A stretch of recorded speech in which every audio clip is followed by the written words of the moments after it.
Trading system में तकनीकी खराबी पर सेबी ने कंसल्टेशन पेपर जारी किया। इसमें छोटे ब्रोकर्स को राहत मिली है। पूरी खबर समझ लेते हैं मेरे सहयोगी अंकुर मिश्रा से। जी अंकुर, बताएं इससे किन क्लाइंट्स को फायदा होगा इस नए फ्रेमवर्क का।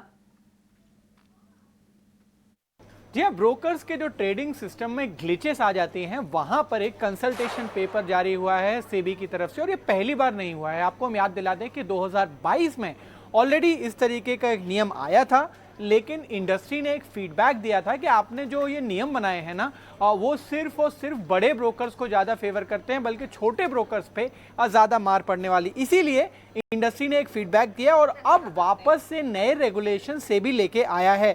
इस डेफिनेशन जो है टेक्निकल ग्लिच की, उसको रिवाइज किया गया है और उसमें जो पोस्ट मार्केट ट्रेडिंग आवर्स के जो इश्यूज होते हैं, ग्लोबल सर्विस प्रोवाइडर के फेलियर्स होते हैं और केवाईसी होती है, इसको बाहर कर दिया गया है। यानी कि जो मार्केट ट्रेडिंग के टाइम पे जो ग्लिचेस आती हैं उस पे संज्ञान लिया गया है, उस पे ध्यान दिया गया है।